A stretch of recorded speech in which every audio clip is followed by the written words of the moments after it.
Well, let's move away from music. And you talked about dating your manager. Is it the same man that broke your heart? I mean, broken hearts. There's different types of broken Yeah, like hearts, yes. but You were abused by the. Is it the same man that abused you? No, Or it's not the man? same person. Can you tell us more about that person who actually abused you? And Yeah. I know you've actually made a statement about this other places, and I would want you to tell us more about it. Yeah. Okay, no problem. First of all, before I even go into it, I Yeah. want to say that the reason why I do speak openly about Yeah. it is because I think I can benefit someone somewhere Yeah, out that's there. really true. It's not something that you need to be ashamed of, Yeah. but rather try to make the best of it and help somebody else. So that's true. the reason why I speak about it Okay. openly. This happened when I moved to New York. I moved to New York at 19, I said, and I think around the age of 20, going 21, I met a guy. We started dating, we moved in together, and shortly after moving in together, the violence started.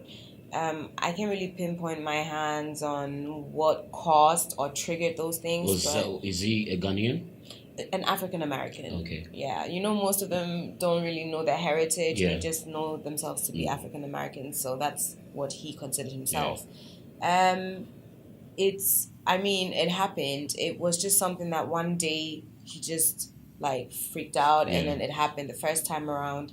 And, I used to be the kind of woman that would be having debates with my homegirls, men that beat on women or even women that beat on men, the day that happens to me, I'm going to fight. And then it happened, and I just want to say, you don't know what it's like until it happens. So it's very important to try and find your way out of that. Yeah. So, but whatever that happened while you were in a relationship and all the abuses, did anything like that, did it affect the music that you're doing right now, that your current music that you're producing right now? You used to get inspiration from maybe what happened?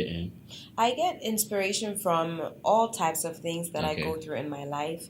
I did a song called Mimpe Basa Basa featuring Bisa Kede that talks about standing up for yourself and not letting anyone abuse you. So if that answers your question, yes, it does influence my music, but I don't just navigate towards that alone because there's a lot that you can talk about when it comes to music. There are lots of ladies out there who have actually been into setting this situation that you've been, like this heartbreak and maltreat from their boyfriends. So these ladies in this position, what would you have to tell them that to keep them a little bit comfort, keep them comfort?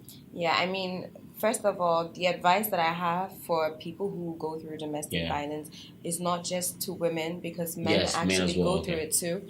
It's just that men maybe speak about it less because of the whole, being a masculine and getting abused by a feminine, it's some kind of a way. But what I will advise is, listen, don't give anybody the authority to take your life, because I'm sitting here right now, lively and healthy and breathing, and some people don't make it out, So just I urge you to see the seriousness of it.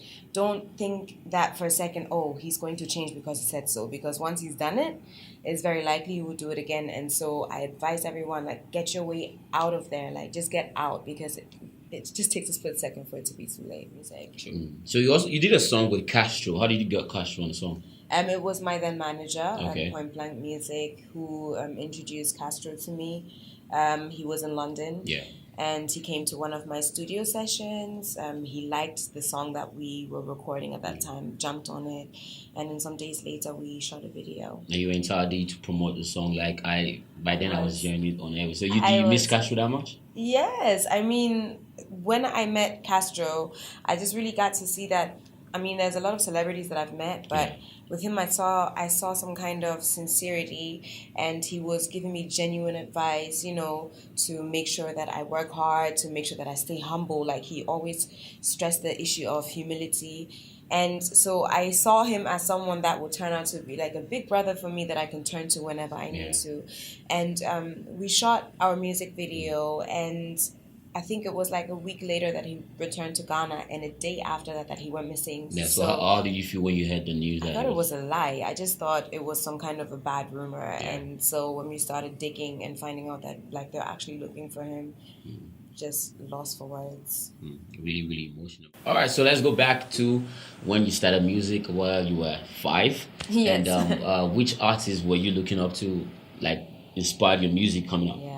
I mean, I grew up listening to the likes of TLC and Vogue. My idol, absolute idol, is Aaliyah.